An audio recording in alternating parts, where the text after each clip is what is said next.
Hello everybody, and thanks very much for coming. Welcome to the Folio Prize Festival, or welcome back if you were here this morning. My name's James Walton. As Andrew mentioned, I'm a member of the Folio Academy, and I also do a books quiz on Radio 4 called The Right Stuff, which I hope some of you have heard once or twice.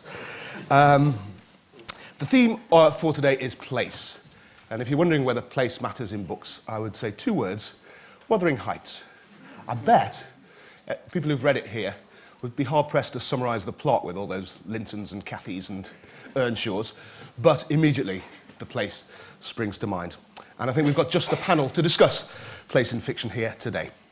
Amity Gaige is shortlisted for this year's prize with Schroeder, a terrific, teasing, sad, funny, first-hand account of a husband estranged from his wife and with restricted visiting rights to his daughter, who takes her on a road trip that technically, legally, is regarded as abduction. But to him, I think, a chance to hang out together like they did in the old days.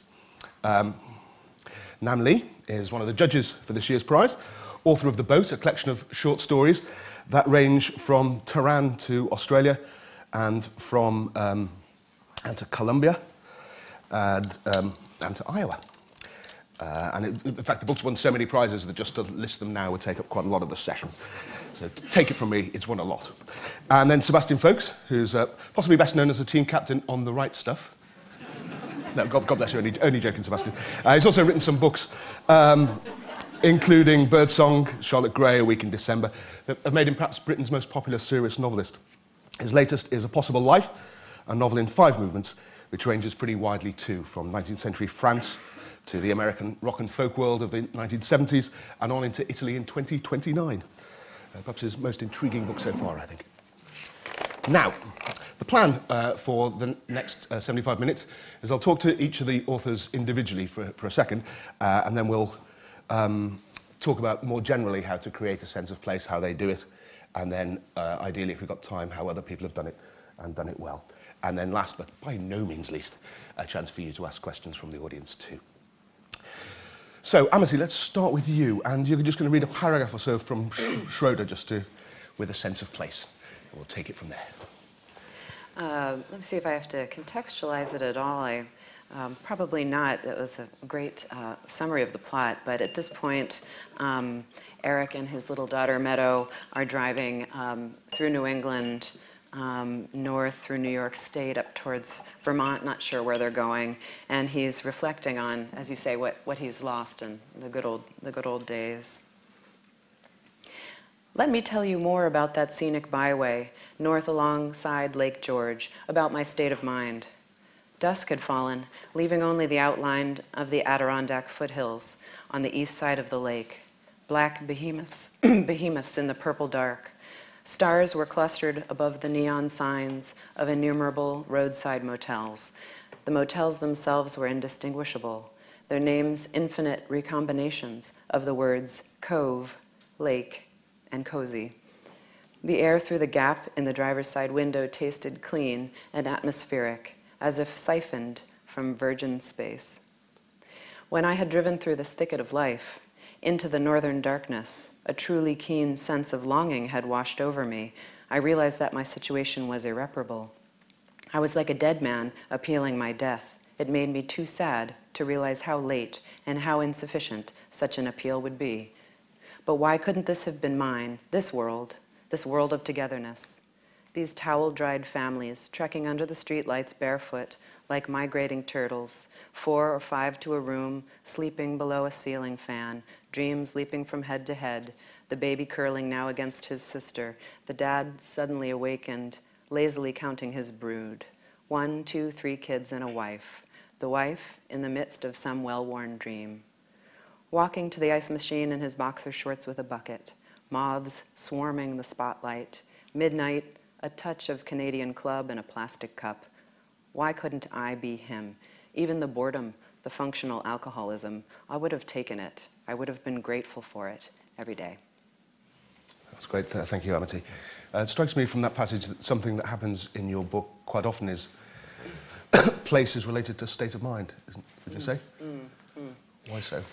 Right, places related to state of mind. Well, I guess when dealing with place in fiction, you could, as the author, make the place congruent with the state of mind, harmonious with the state of mind, or you can kind of work against it too, in some sort of juxtaposition. And I think a lot of times in the book, it's set in this, what I think of as a very beautiful, certainly part of the country, and just filled with nature and sunlight, and it's an ideal place. And they stop in lakes and they have lemonades and all of those idealized things. But meanwhile, what's going on is quite opposite to that, which is he's doing something he shouldn't do, or at least not without permission, and he's quite torn up about the loss of his family.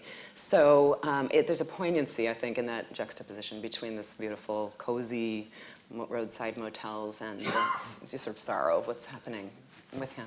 Thank you. Sebastian, let's you introduce yourself with what are you going to read from? Well, I very much enjoyed what Amity read, and I felt, well, I've been that part of the world, but I like the way that the sense of place rubbed up against the mental state, and I identified strongly with the Canadian club in the plastic glass, and or maybe it was the phrase functional alcoholism, but I very much felt there. But, I mean, I think you've said something quite interesting already, which is that actually if you simply describe a place, someone seeing it objectively and calmly, quite soon you're into travel writing, aren't you, or travelogue or National Geographic. There has to be a sort of friction, I think, or discordance. So this is the opening 2 short paragraphs of a book called Engelby, which came to me word for word in a dream. And not a dream, but at that moment when you're waking up in the morning, when quite often I hear beautiful music and compose the greatest poems ever, but sadly when you get to write them down, it's all gone. So this time I just tried to press the store button in my mind, and when I got to work I wrote down what I remembered. And this is quite specifically a place, but the narrator is unwilling to disclose exactly which place it is, because he's at odds with the place too, rather like Amity's character. My name is Mike Engelby, and I'm in my 2nd year at an ancient university. My college was founded in 1662, which means it's viewed here as modern. Its chapel was designed by Hawksmoor, or possibly Wren. Its gardens were laid out by someone else whose name is familiar. The choir stalls were carved by the only woodcarver you've ever heard of. The captain of the boat club won a gold medal at an international games last year. I think he's studying physical education. The captain of cricket has played for Pakistan, though he talks like the Prince of Wales. The teachers, or dons, include 3 university professors, one of whom was on the radio recently talking about lizards. He's known as the iguana don. Tonight, I won't study in my room because there's the weekly meeting of the folk club. Almost all the boys in my college go to this, not for the music, though it's normally quite good, but because lots of girl students come here for the evening. The only boys who don't go are those with a work compulsion, or the ones who think folk music died when Bob Dylan went electric. It's perfectly clear where he is at university to the reader, but not to him. Thanks, Sebastian. And just ask you one question that I think might refer to that, but certainly fits our theme. In A Possible Life, the book is linked, there's 5 stories, and they're kind of linked by all different ways, rather subtly, but one tiny links of place as well. And 2 characters over in separate centuries come across the same farmhouse, I think, and both of them think, what a place is for but to keep watch silently. Can you say a little more about that? Yes, it sounds like I'm trying to sort of, pontificate a universal truth, but I'm pretty sure it's spoken in character by someone in a slightly stressed situation.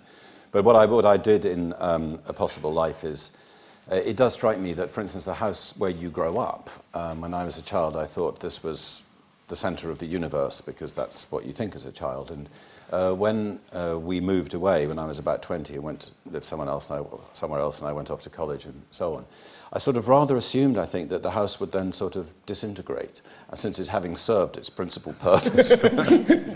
And then revisiting the town where I was born, I find it's still there. And I mean, some of the old tailors are now sort of mobile phone shops and so on, but basically it's all there. And I'm quite interested in what human beings bring to places, and what what of places actually survives human influence. And Proust was very interested in this. Obviously, he wrote one section of a book called Place Names the Place, another one called Place Names the Name. So, without wanting to sort of bang on too much about this, I mean, in A Possible Life, dramatic things happen in a workhouse in East London in the 19th century, where a little boy is taken away from his parents and banged up in appalling times. And then in the final section of the book, which is set pretty much now, an American musician buys an apartment in what is no longer a workhouse, but what is now an apartment building in a rather trendy part of Hoxton and so on. And you know, the different lives within these places and how they link and what it all means, who can say? I don't want to sound too confident, but I think these are themes to which we will return. I want to preempt it. But Nam, over to you for... what are you going to introduce yourself with? I'm going to read the start of a story called Cartagena. In Cartagena, Luis says, the beach is grey at dawn. He points to the barrel of his G3 when he says this. Steel grey, he says. He smiles. The sand is white, he says. This colour, tapping his teeth. And when the sun comes up on your right, man, it is a slow motion explosion like in the movies. A big kerosene flash, and then the water is sparkling grey and orange and red. Luis is full of shit, of course, but he can talk, and it is true that he is the only one of Al Gayada who has seen the Caribbean, who has been to Cartagena. And the girls? Eduardo asks. Luis tosses back his greasy black hair. He knows we will wait for his answer. He is the oldest of us, except for Claudia, who doesn't count because she is a girl, and he has told this story many times with pleasure. The girls, he says. He looks at me, and it is proper, he is showing respect. Together we smirk at the immaturity of Eduardo. No, says Claudia, the fishermen, tell us the part. The girls, Luis says, speaking over Claudia, they are the best in all of Colombia. They wear skirts up to here, like on MTV, and boots up to here. And it is not like the country where the auto defences will shoot them for it. They are taller and whiter and have beautiful teeth and can talk about real things. Nothing like here. Thanks very much. Now, probably not the first person to put this to you, but in your first story, Love and Honour and Pity and Pride and Compassion and Sacrifice, it says here, you have a character, maybe playfully, maybe not, who seems to be based on you, a former Melbourne lawyer who is originally from Vietnam and who's at the Iowa Writers' Workshop, and he's discussing ethnic literature with various people. And one of them says, ethnic literature's hot, one instructor, and important too. And a friend of his thinks it's a license to bore with descriptions of exotic food and so on. And then another one, I like this one, he says, you could totally exploit the Vietnamese thing, but instead you choose to write about lesbian vampires and Colombian assassins and Hiroshima orphans and New York painters with hemorrhoids. Don't want to disappoint anyone, there aren't any lesbian vampires in the book, but everything else is there. So would it be fair to say that you are conflicted about how much Vietnam to do?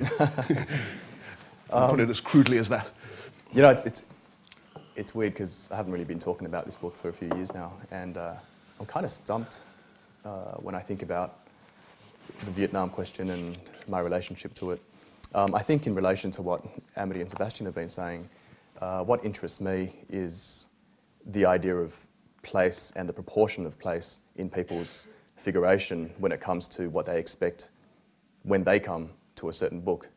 It's a long-winded way of saying, when I write a book and I have the name that I have and the face that I have and maybe the backstory that I have, and I write about Vietnam, place becomes immediately super conspicuous, you know. And then there's a responsibility, there's a sort of disproportionate responsibility for me to represent place and to become an ambassador for a certain place. And that place obviously is very complected and complicated by the fact that I haven't been there, haven't lived most of my life there, the fact that what I say will actually probably be overly tendentious in certain ways, depending on whatever the motivation of the thing that I'm writing is. So I'm interested in the idea of place as an idea, whether in a meta sense of, you know, you're reading about a book set in London or New York City, and it's not at all uncommon to expect very specific place names and landmarks, and they seem to be part of the common store of experience and expectation that people bring to this reading experience. But when you write about a place that is outside of that geographic norm, I guess, and by geography I'm also talking psychic norm, it completely muddies and complicates the story. What do you say about a place that you're not familiar with and that you know that other people will read, you know, quite heavily and deeply into? What is the idea that you're trying to get across? How is that place even inextricable from the idea, whether that's an idea of homeland or an idea of the foreign or an idea of the other?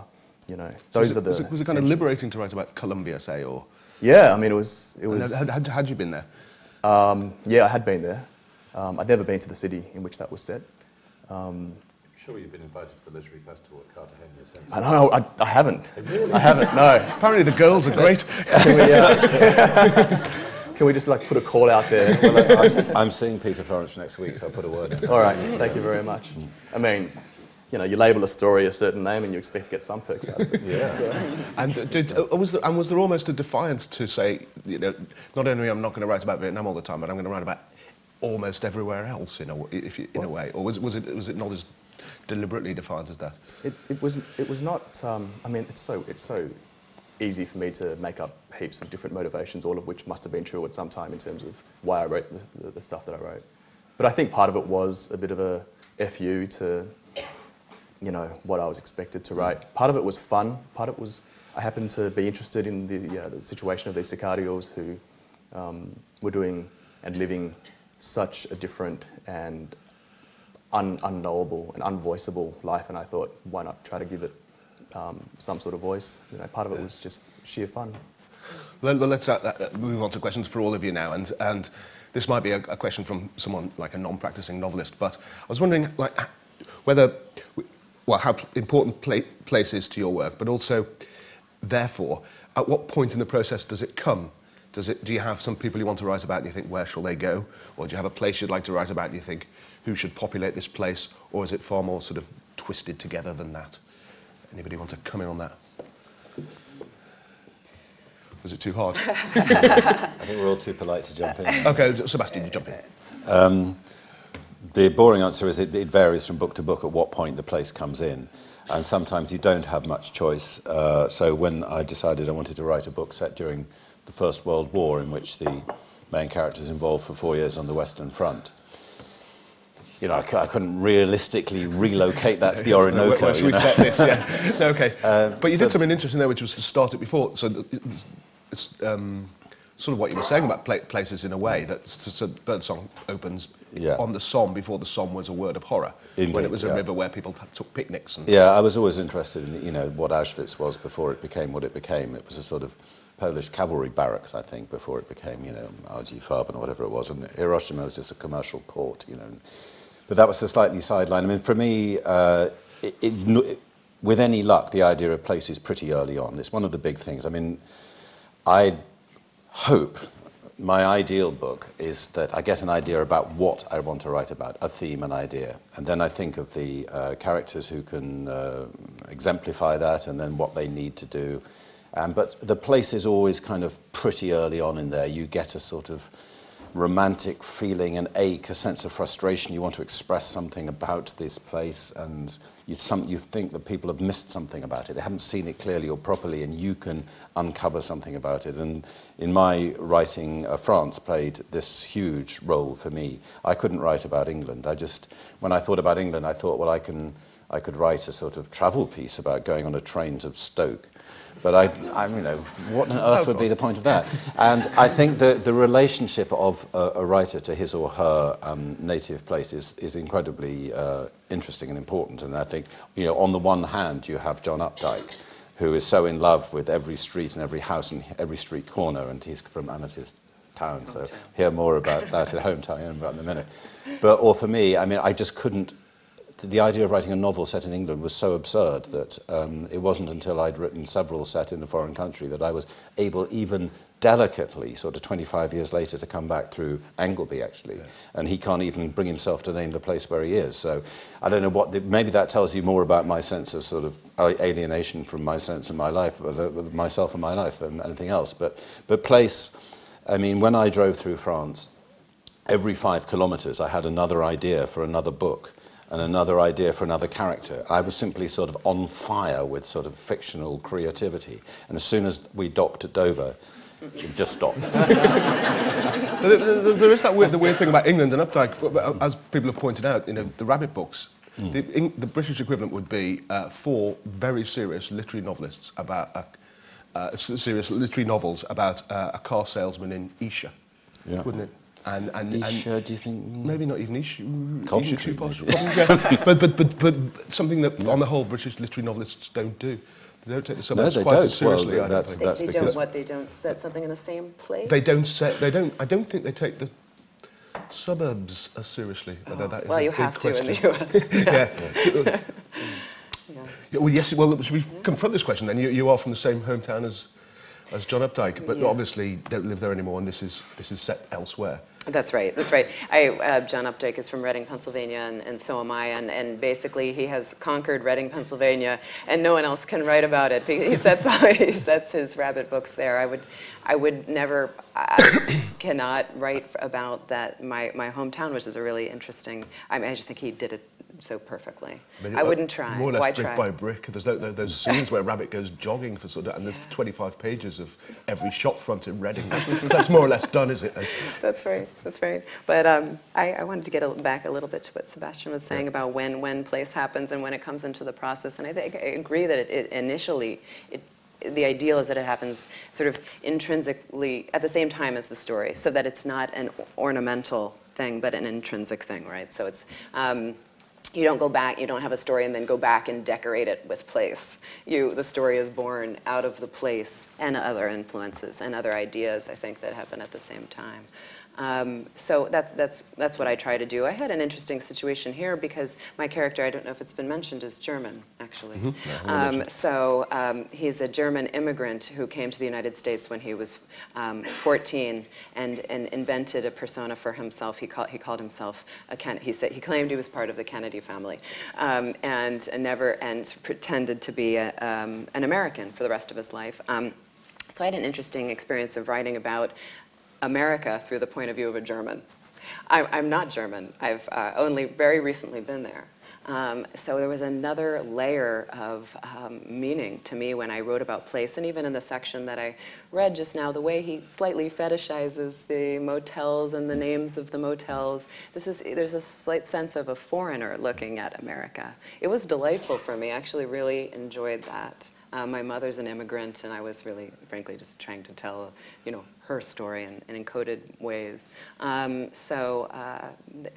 think that gave me a unique sense of the process of writing about place. And was it different? There are some passages in which he remembers Germany, aren't there? Yes. Was that, and so when you hadn't been there, how different is it to write about a place, presumably New England you know very well?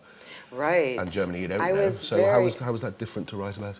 Very intimidating. It was intimidating to write about Germany and about Berlin at a very strange and important time. Divided Germany, divided Berlin. So it's a really boring answer. I read a lot of really great books, people writing about works of nonfiction about Berlin at the time. And if you find the right writer, the right scholar, who gives you the personal narratives and the slight details about what soap was used and what music was being played, they really are a fictional spark, I think, for the writer. You say, they were playing The Clash. Okay, and you take that and you make up your own detail. You grow details from those facts that you get from books. And the fact that Germany was divided, divorced in a way, did that as a useful symbol of what was going on in the family as well? Did that come first, or did you think, Germany would be a good? Right.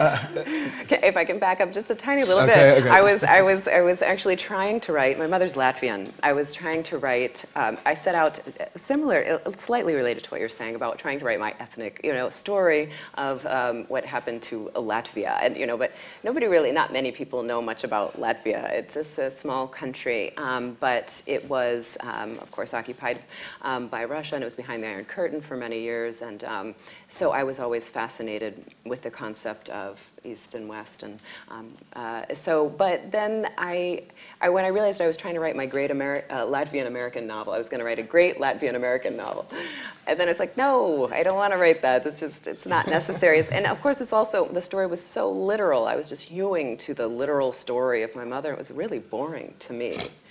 You know, her story is not boring. My exercise of trying to recreate it and be factual and be loyal and say the right thing was boring. So I just changed the nationality. It was wonderful. The liberation it's like from fact. Exactly. It's like you said about France, and you're in France, and you feel like you can write, and clearly you're also writing, you know, about your own ethnic identity, but you need some distance from it in a different place. Has that been your experience as well, then?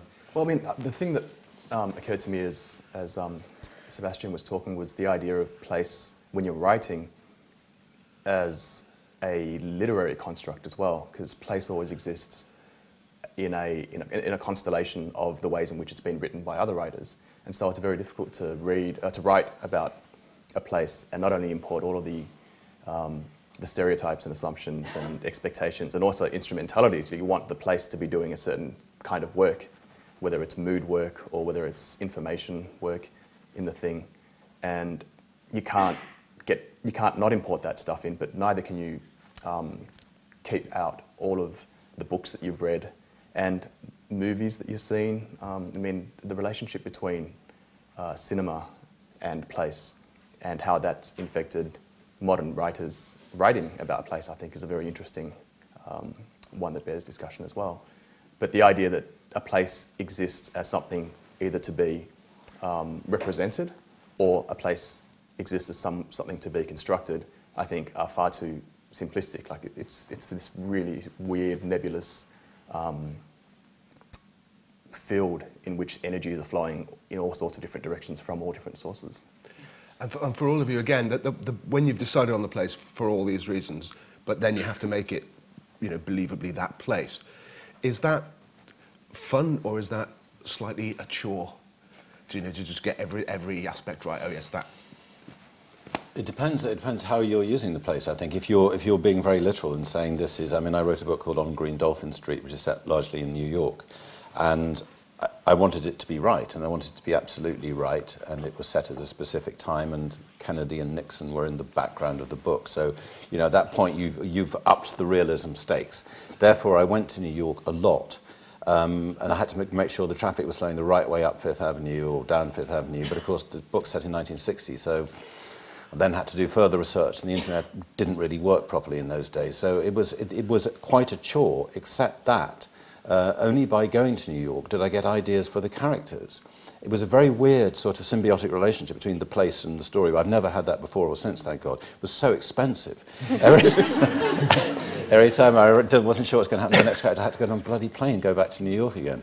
But then, of course, you know, you are very aware that most countries are very hostile to foreigners writing about them. And the way I got round that was, I hope I got round it on Green Dolphin Street, was having an English main character called Mary. So the fact that she's slightly wide-eyed and sort of slightly over-describes New York, I hope sort of made it look as though I wasn't actually pretending to like be American. I didn't have that presumption, and I hope that diffused a bit of unease and so on. But in A Possible Life, the main character is American, and it was clear to me that the last section of the book in which the American character was by some ways the biggest section of the book. It was the longest and punched the hardest. And over here, the question was, you know, should you just expand it and just drop the other sections and make that a book only, or how are you going to correct this balance and it's the best thing you've ever written, blah, blah, blah. But my American publishers couldn't have cared less about the American bit. They only liked the early bit set in the Second World War with a very, very, very English guy. They thought the Italian bit went on a bit too long, but they were okay with that. They were fine with the other bits. But the American bit was, you know, like, because, well, it's just sort of place and people and foreigners and protectiveness and so on. So I cut it quite a bit, but I didn't really change it. And sure enough, that was exactly reflected in the reviews over here, which were, it's great, but, you know, the last bit is so good, it doesn't unbalance, and in America, the last bit, you know, who cares? You know? Now, so can I ask, yeah. did you ever find yourself in a situation where what you knew to be the case, say the traffic flowing one way or this house situated here, was at odds with what you needed the work of art to do as a work of art, or organically in that paragraph or chapter? No, I don't think so.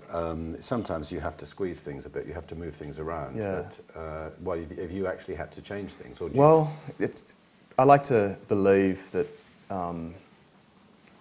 that if I need something that was yellow to be green because the rhythm of the sentence requires it to be green, then I would have no qualms in changing it. No, but it's a great gradated sort of thing. It's not. Yeah, I mean, it depends. I think there's a sort of unspoken contract with the reader about the degree of realism you're dealing with. And I think in On Green Dolphin Street, to bang on about my own stuff, once you have Kennedy and Nixon and you have the British Embassy in the place where it really was, you are into a sort of fairly documentary thing. Whereas the book I've just started writing at the moment begins in New York, and then the guy goes down to an island off the south coast of France. And I've just invented an island, because there are two islands off Toulon. One is called Porquerolles, one called Hyères. And I don't want it to be on either of those places, because people will say, well, it's not like that. I say, well, fine, well, I've invented a third one. And I think as long as it's godlike powers of the writer. Yeah. I think as long as it's clear early on in your contract with the reader that that's what you've done, and you're not playing the realism game to the nth degree, you can sort of do that. But you might think that makes it a different kind of fiction. Well, I think we'll come on to that. Now, Sebastian's point also about people being slightly protective of foreigners writing about their stuff. I mean, in one of your stories, for example, you go pretty solidly into Iranian politics. Did Iranian American, what was the response? Were you felt to have trespassed? Yeah, I mean, it's all trespass, isn't it? It was curious because that was the one story where I kind of chickened out, to be honest. I had the protagonist be an American woman who was going to Tehran to visit a friend of hers who was the one that was actually primarily involved in the politics and the place, I guess. And part of that was I wanted to explore that very process of alienation and defamiliarization. But part of it was because it took so much idiocy and gumption to just say, oh, here I am, I'm interested in this thing, I don't know anything near enough about it, but why shouldn't I write about it? You know, who's to say I can't? And so part of it, I guess, was just this reckless, let's just go ahead and try to do it. But were there some people to say you couldn't? I had, as with all of us, I'm sure, I had completely across the board criticism that was completely contradictory to each other. Some people were saying this is where you got it right, you did it justice, and other people would say that's the falsest note of all, with all of the stories. It sounds a little sentimental, but I think that if the writer is identifying something quite personal within this foreign, other fictional scenario, that can be felt somehow, something analogous to the writer's own circumstances or understanding. I think that comes through in the work. I mean, don't you think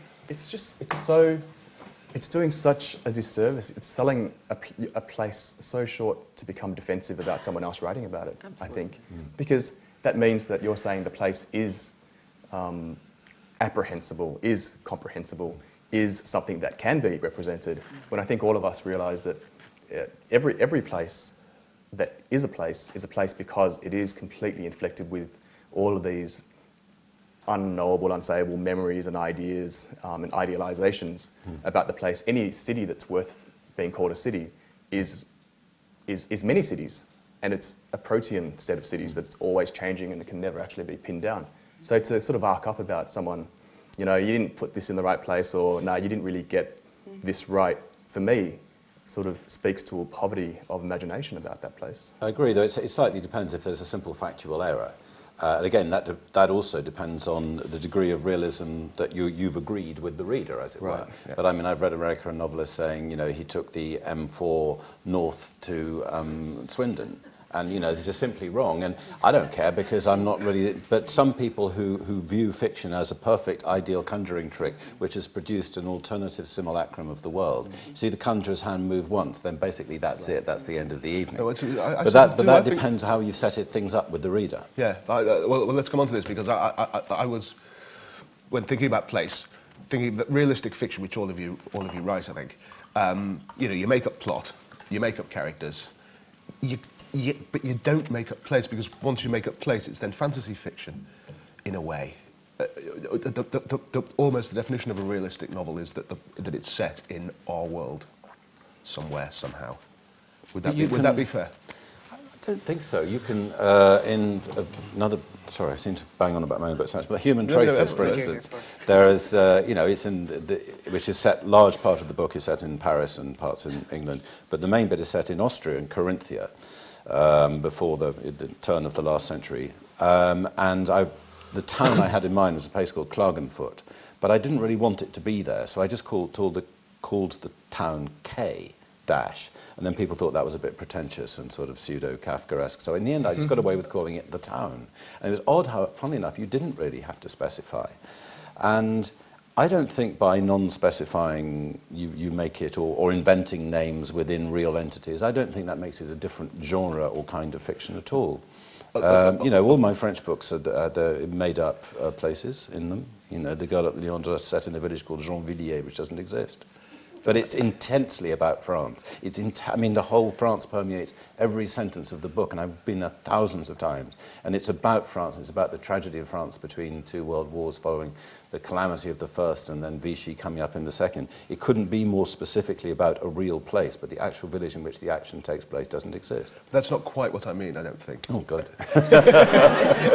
I meant more, I was thinking more your Narnias, or, you know what I mean, changing a place or having a sort of a place that is an amalgam, that's still realistic use of place, I think. What I'm saying is, once you don't have realistic use of place, then you're not a realistic... Well, I will disagree on another front. We'll pincer movement in, shall we? My theory is looking a bit shabby at this stage. Sounded so good when I thought of it. I think, I mean, I would contend that the I don't know, the New York City of Ralph Ellison, let's say, is as made up as Narnia, despite the fact that there is a real life reference to the city and the streets and the configuration of buildings, etc., etc. I think that, of course, you're always, it's somewhat trite to say, but you're always just making stuff up. You're creating a code through language in which to represent all of these things: place, mood, voice, character, past, coherence, and it's all in the service of creating a sustained state of something, whether that's, you know, dream or alter reality or simulacrum. And it's kind of wanky to say, but I feel as though place is just one of those elements, and it is as made up as anything else. Like, I mean, place for me, when I read about something, is a set of rhythms and idiolects and descriptions and the way in which it hews together with everything else that's going on in a book. And that, to me, is the coherence of the sustained thing. It's not so much, you know, I agree with what you're saying before, but I would, in terms of, you know, you want to get that contract right, but I would sort of pull back one more step and sort of say, well, that's an example, as you say, of, you know, the conjurer's hand is being shown. And if you give a reader an excuse to not believe in your authority, then you're screwing up anyway. And that's a very easy, sort of tangible way to screw up. But you can also screw up in terms of psychological motivation. You can screw up in terms of continuity. You can screw up in terms of language. People get bumped from their reading for all sorts of reasons. And place, to me, is just like one very, very, you know, integrable element in that matrix. Oh, I'll criticize your question from another angle. No. Oh, go right ahead. No, we're just ganging up. So you knock yourselves out. No, the truth is I don't really understand the question, which I guess okay, is a criticism. That's the most damning of all. Not only is it wrong, but it's incomprehensible. Okay, let me try. Had the characters in Schroeder driven through some sort of mythical landscape, I don't think it would have had the power and then it would have worked as well as the fact that they drive through a very specific place and time that is realistic and that is recognisable. Okay. Discuss. Okay, perhaps, but that puts sort of a value judgment on the levels of reality. But can I say something else slightly different? Yeah, of course. I think we dealt with this question. Well, it's also, you can also justify however you want to change reality via just the character. So for me, I got around a lot of this stuff by having a slightly unreliable narrator, you know. I've got within the contract in my book, the contract of reality, that this guy is slightly untrustworthy, and that his memories are sort of warped by trauma. And, you know, so you build into the work some justification for why you might change reality, or how the reality gets skewed through the perspective of your characters. Or you have a character who's in a very heightened state, who's drunk, or I think Invisible Man's just a great example, or just crazy, or whatever's wrong with him. That just changes, that changes the sense of place via the character's perspective. Okay. I'm reminded of that bit in Inception, the Christopher Nolan movie, where they go into the dream and it's raining, and the guy says, "Couldn't you have gone to the toilet before you started dreaming? Because we're in your dream." And you know, a city street looks very different when you really need to piss. It's a different place to if you're just like wandering down as a bladder-satisfied tourist. So I hear. No, okay. Well, let's try a less controversial one then. You touched on this with the updike, but I think it must apply to all of you, and you touched on it too. But the idea is it scary to write about a place that has been done particularly well by other writers? I mean, lots of writers have done France well, and a lot of writers have done. You know, does that anxiety of influence operate at all, or do you just have to cut it out? And how brutally do you cut it out? Who's going to go? No, why don't you keep that one off? Yeah, it's sort of weird because I just like to think that you create everything completely organically and it hews to the imperatives of what it needs to be.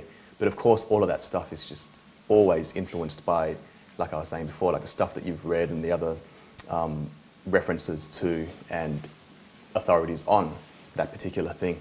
So when I was when I wrote the story that was set in Hiroshima, it was a deliberate action to call it Hiroshima because I just wanted to sort of lay on the table that, yeah, I know you as reader will bring all of this baggage to that word, as you were saying, and let's have that in the open.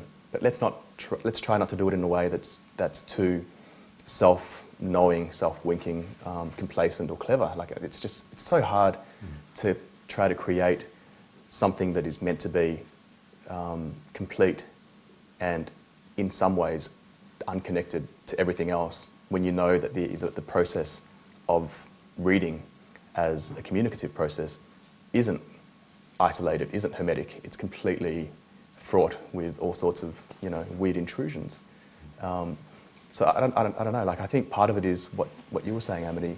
You do it through the state of mind of the character or the narrator that you're talking about, and that person has their own history, their own obsessions and dreams, and their own goals and desires in the narrative.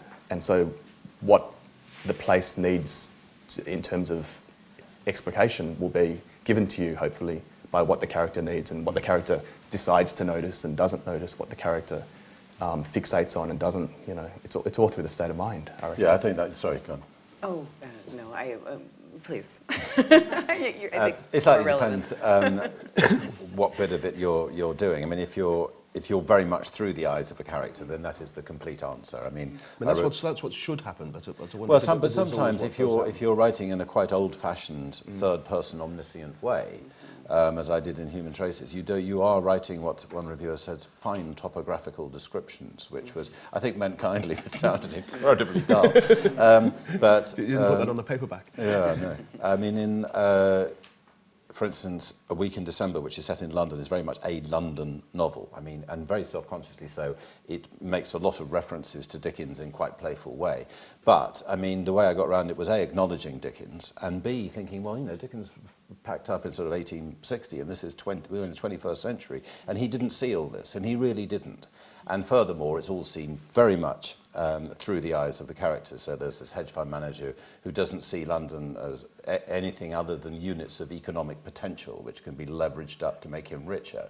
And then there's a kid who's out of his head on skunk, and he sees the sort of slightly odd outlines of the sort of crenellations of the houses and the sort of bare bark of the trees. And so all people see it in a completely different way. And then there's a terrorist who's unable to make a connection between different parts of the city because he's actually having a sort of sugar crash at the time and so on.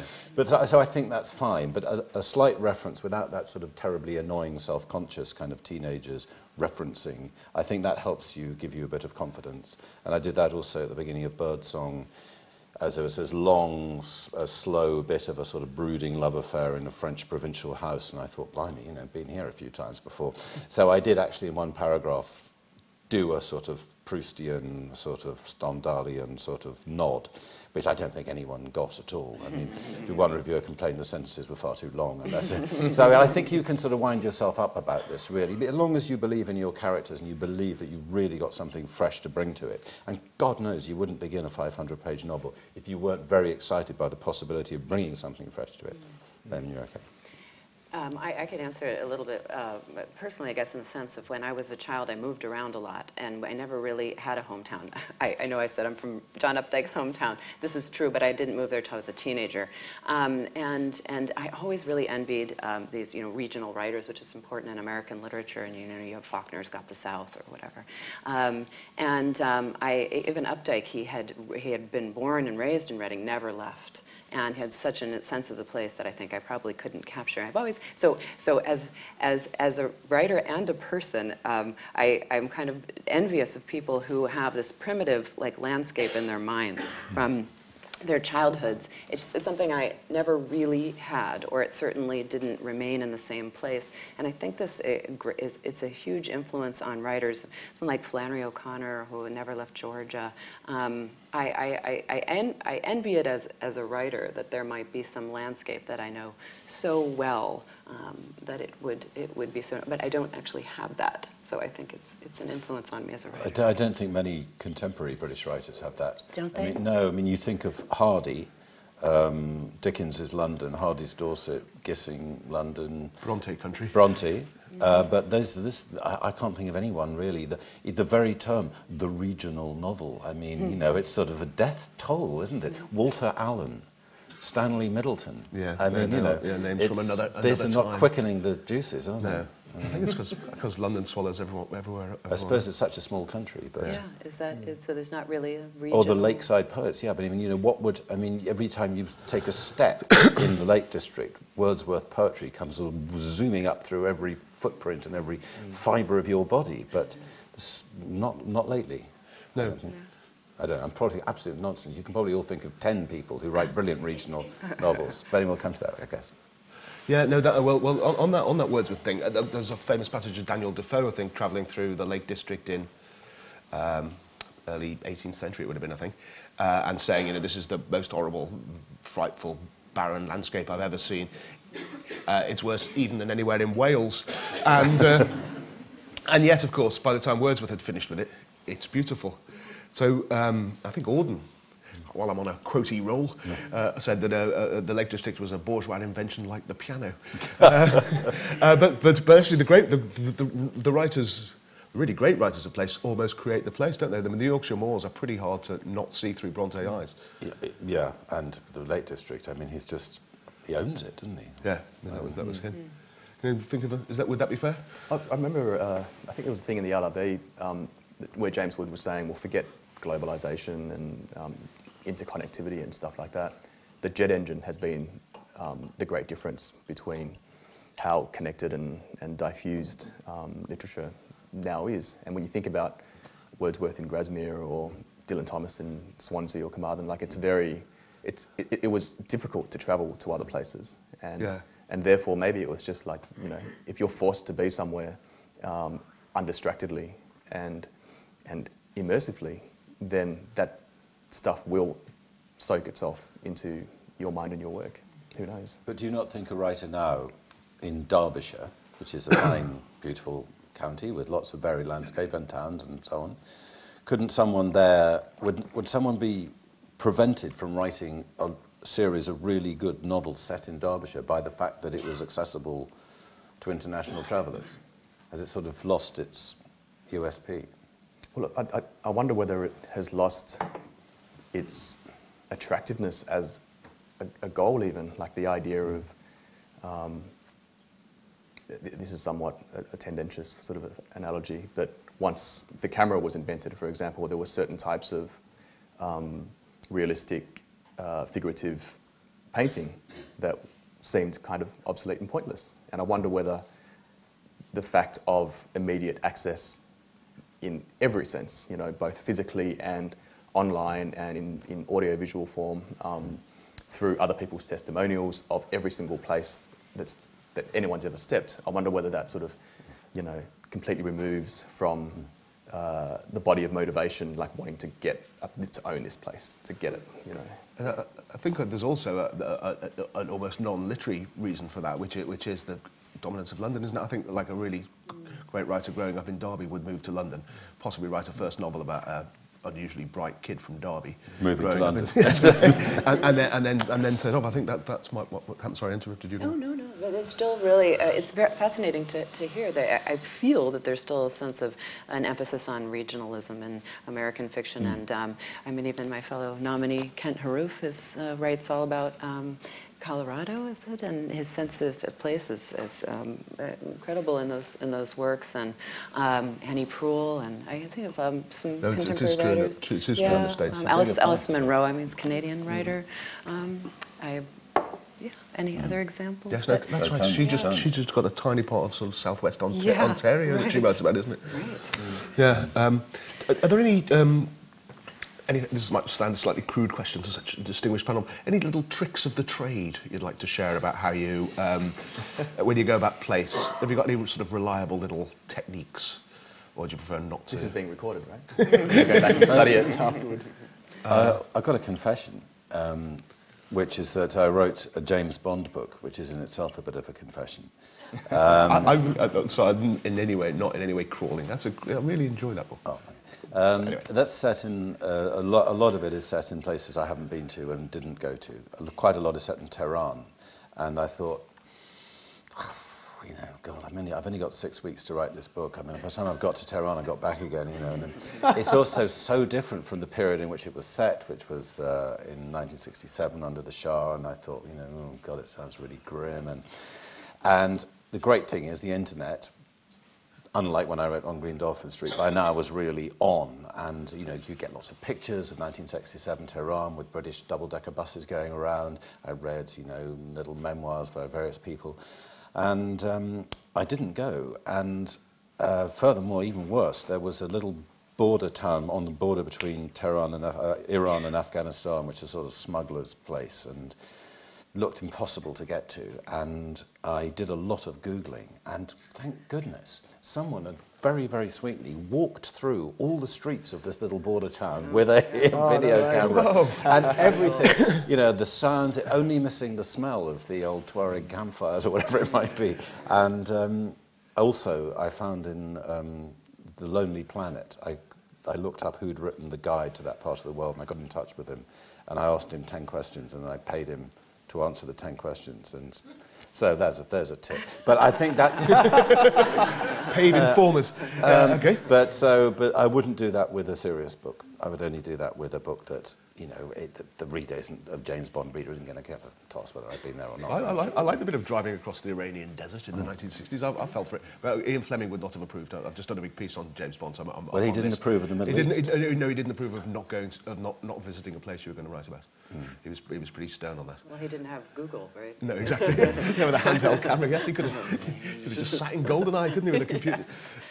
Any other tricks of the trade that you would care to divulge? Taking a lot of photographs when you do go somewhere. That's handy. Yeah.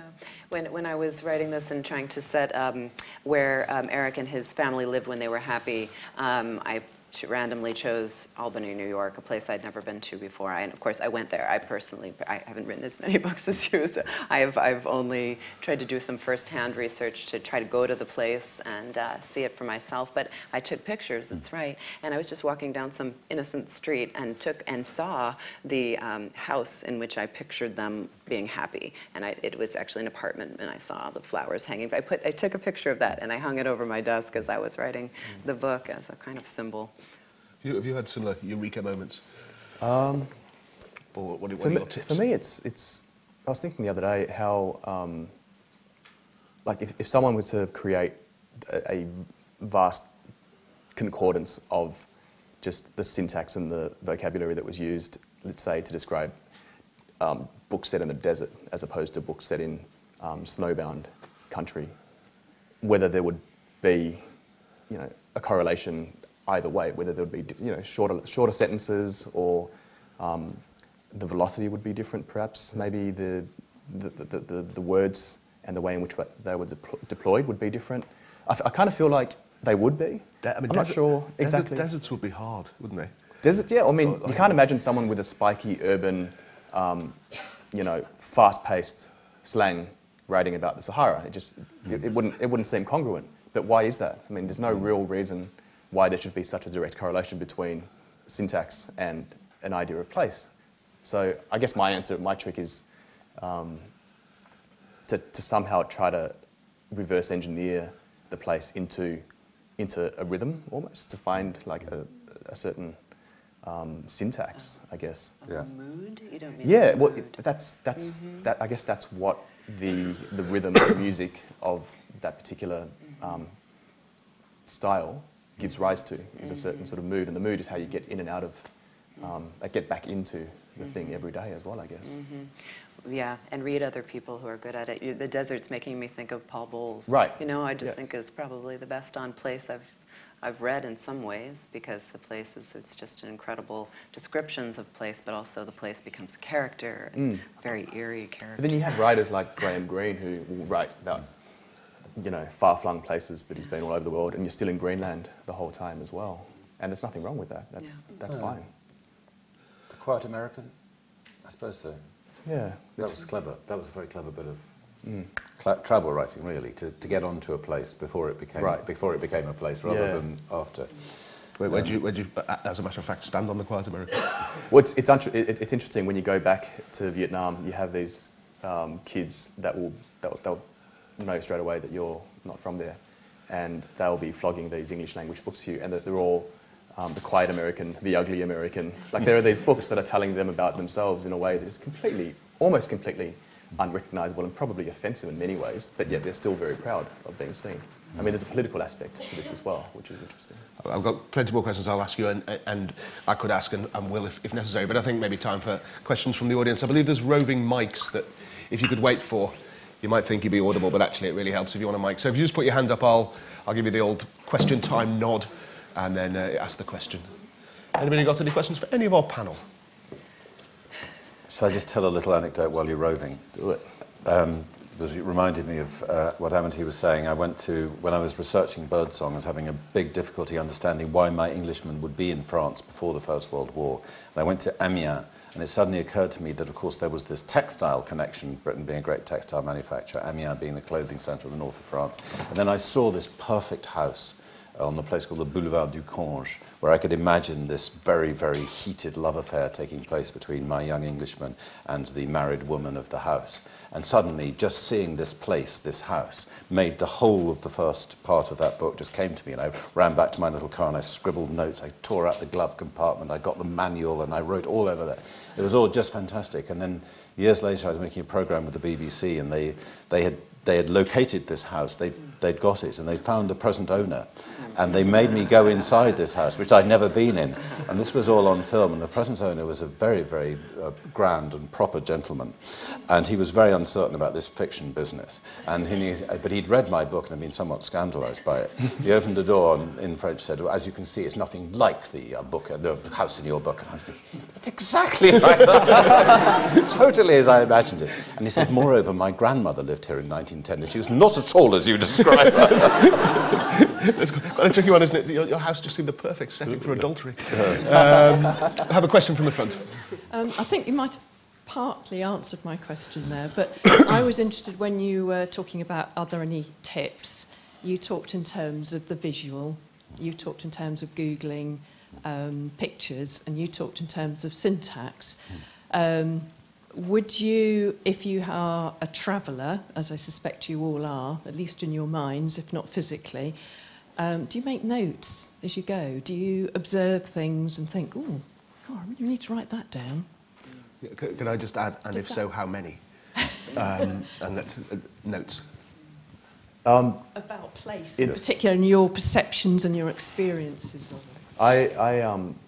When I do, I always think how lame and obvious and quotidian my observations are, and then I always regret not having made notes afterward when I'm thinking back. And when I read the notes that I've made, which are very sort of erratic and intermittent, I always find stuff in them that is actually can be used. So I would thoroughly recommend it. I just wish I followed my own advice. Do you make a lot of notes, Amity? I do. When I was writing this book, for example, I decided that the characters were going to take a certain route, and then I got in the car and drove that route. And it was an excuse to get away from everyone for a little while. I have children at home. Mummy's working hard. Mommy's working.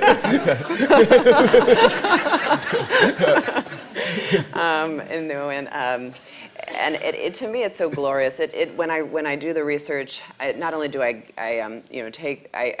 feel myself sort of opening up, being on the road, being being away, and catching things, and then for example, that was beautiful when I took this road trip and followed their path, and I saw it was this particular thing in New England where there's this kind of only week a period of time where there's a blossom that kind of rains from the trees. It blows off the tree, I don't know what it is, but it looks like snow. And I was driving through this, and it just opened me up to the landscape and made me find it newly beautiful to me. So it was kind of a transformative experience. I'm not answering your question at all. But then when I got back to the hotel or wherever it was, I actually do take a lot of notes. They're mostly impressions or me. I write a lot of notes to myself when I'm writing. I call myself AG, my initials. I'm like, AG, don't you know this? Or AG, remember this? And do this with it. So it's a real conversation I have in my head. And taking those notes, I am usually, though I would never want to publish them or show them to anyone, they're extremely useful. Can I just ask, when you're doing that drive, is there any sort of method acting involved? Are you partly imagining what it's like to be a divorced or a separated father as well? I think you can't help it. You get into the mood, and maybe as part of the value of doing the research and traveling, and you start to inhabit your characters and become your characters like a method actor. Yeah. Do you drink Canadian Club from a plastic glass? I've been known to have some CC, as he calls it. AG, That's right. And are you a note taker, Sebastian? Obviously, when the moment comes. Yeah, varies from book to book, but big note taker. But sometimes I don't go to places on purpose because I feel that if I go there and take a lot of notes, I will then, the journalist and the documentary maker and me will take over, and I'll bore the pants off the reader by getting it exactly right. So, for instance, in the first section of Possible Life, this British soldier who's in special forces in France gets taken prisoner and by some terrible cock-up doesn't go to a regular prisoner of war camp but finds himself in a concentration camp, which did happen, not very often, it did happen. And I planned to visit Auschwitz with Anthony Beevor, actually, early one spring, because he'd never been there. And I thought, we should all go. It's the sort of place where people go, children go there a lot in their gap year. And then I thought, actually, I won't. Because if I go, I will, A, be rather overwhelmed by it, and B, I will feel some terrible sort of documentary responsibility to the place and the people who were there to get it right and to add something to it. So I thought, I won't go and I won't name this place, and people can just say it partakes of all of these things, and so I didn't take any notes. I didn't go.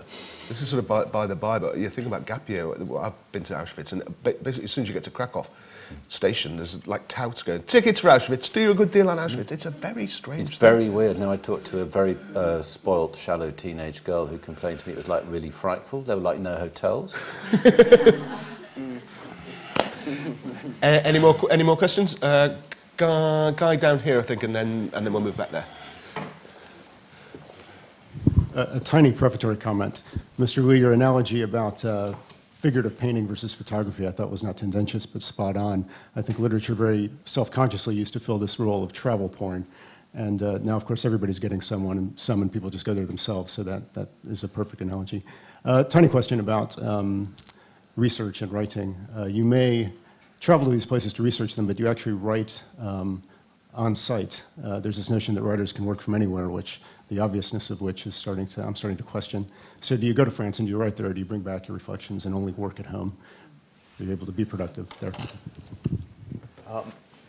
I was at a thingo the other year, sorry, and there was a writer who every day he would go back to his hotel and continue working on his novel without fail. So he would go and do signings and panels and lunches, and then go up and he made a point of doing that everywhere he went, every day, and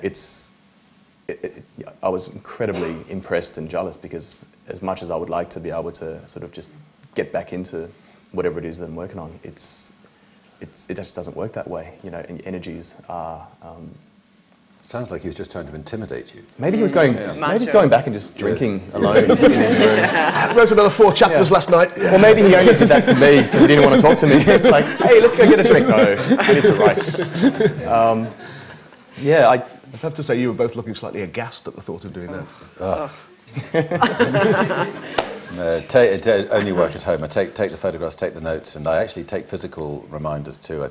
I had a habit at one point. I couldn't write about a place unless I had a piece of the place on my desk. So I would fill little jam jars with earth from the Somme battlefields, or earth from the Rift Valley in Tanzania, where the human beings first speciated.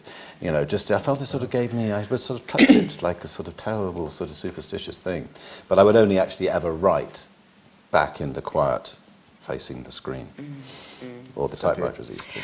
Well, I feel frustrated that I'm getting more and more sensitive to where I write as I get older, and it has to be quite quiet, and I have to be quite alone for quite a long time, which is impractical. And I don't think it has to be home. I think it could be, we have these writers' colonies in the US, and I know there are some here, and many in Europe as well, and you can go and stay in a hut or a cabin somewhere for a period of a couple weeks, and I actually find my deepest concentration when I have a long period of time alone. Doesn't need to be at home, but in some place where nobody's knocking on the door and there's no trash trucks and things like that. And often it's getting to a place as well, because don't you find, like, my notebooks are disproportionately filled with stuff that I wrote on trains, for example. And in fact, Amtrak just recently, they recognised this, and they've started up these residencies for writers. So you can actually just get on a train, a subsidised trip on an Amtrak train. No. Yeah, Alexander Chi was started up. And he's going from Washington to Oregon and then back again. And the whole time he's going to be writing, you know. My question is particularly for Sebastian. Regarding the adaptations of your work, how does it feel to see a location that you've imagined on screen, and what's your relationship like to it then? Well, I'm trying to think of a screen. I mean, Charlotte Gray was made into a film, and the village that I invented in that was supposed to be a sort of representative of all French villages, and because France, as you know, it's a sort of square, and down the south it gets a bit like Spain and Italy, and up the east it gets a bit like Switzerland and Germany, and the west is Atlantic, Fisher Ports, and up the top it's a bit more like England. So I wanted something that was incredibly quintessentially French, but then when they made the film they took a sort of picture postcard holiday village from the south of France. So that was sort of, but then they changed the story anyway. So, and Birdsong, which was on television, BBC television, which was actually shot in Hungary. So, I had been there, and though, funnily enough, I think the interiors of the houses they shot in France or possibly Belgium, I think, they weren't really very much like, they weren't at all like what I'd described. So they didn't really have enough money to do any exterior shots, and so yeah, kind of disappointing, I suppose you'd say. But There's very good acting in that adaptation, though. God, this is all... Oh, you can't say anything, can you? Because this is all being recorded, isn't it? Can you just cut that last bit? Cut that last bit, because I'm writing something for BBC now, and and no, please don't tweet. The acting was great. The acting was great. I hate this. I think you're pretty much on the record as not a massive Charlotte Gray, the film fan. I think well, a huge Kate Blanchett fan. She was wonderful, but the screenplay was just bonkers. And the guy who wrote it is a very nice guy and a very talented writer, actually, but he just went off on one. And I was too shy to tell him. But basically, it was my fault. Get that down. Time for one more, I think, probably. Anybody, particularly from the back? We've had the key ones at the front. Anybody listening with a question? Yeah, lady there. Woman there. I'm just wondering if you know a place really, really well, or you've done a huge amount of research on it, so you really feel like you know everything about it, and you could describe it in 100 different ways. How then, when you get to write about it and you have to kind of put some perspective on it, some character perspective, how hard is it to pare it down and make it much less of a travelogue and make it much more someone's experience of a place? Because I think novels and short stories, fiction, tends to be much more about someone's experience rather than the place itself. Yeah, do you find yourself having to edit out sort of nice descriptions of places just because actually they're not doing any work? I think you should, yeah. I think you've answered your own question as you went along, really, actually. What do you think? Yeah, yeah. My answer is yeah. Okay, in that case, a question. Do you always manage it? Do you occasionally come across bits in your books where you think, actually, I'll let that one through and it's not really doing much? Oh, plenty. But I blame the editor. Okay, and let's have one more, if anybody's keen. Otherwise, I've got one more, a very short one I'd like to ask. Would it be appropriate for you to write your own screenplay for a book? Yeah, personally, yeah, that's what I'm doing from now on. I'll never let a screenplay go again. That's the deal. And if they don't want to proceed on that basis, which few do, that's fine as well. Have you done it? Yeah, I've done it. Well, what's haven't it like? got made. But I've done one with a colleague. We've done a film for a feature film, and that's pending. And we're doing one for BBC Television, which has actually been commissioned, so that's gliding more than 50-50 likely to be done. But once you can get one away, and then you can persuade producers that you're not a nightmare to work with and you're not sort of super protective and you understand how drama works compared to how novels work, once I can just get one away, then I'm hoping that... Yeah. But who knows, it's a very funny old world. Well, can I just ask one quick question, which is something I love doing, but I can never decide if it's naff or not, which is reading books where they're set. Does anyone find that particular pleasure in that? I love doing that. I love doing that too, yeah. Oh, Yeah. good. Good, okay. Yes, I read The Lion, the Witch and the Wardrobe. Oh, we end on a rare note of consensus. I'm very pleased. Well, thanks very much to the Folio Prize Fiction Festival for having us. Folio Fiction Prize Festival for having us. Thanks very much to you for coming. And can we also thank our panel, namely Sebastian, Faulkes and Amity.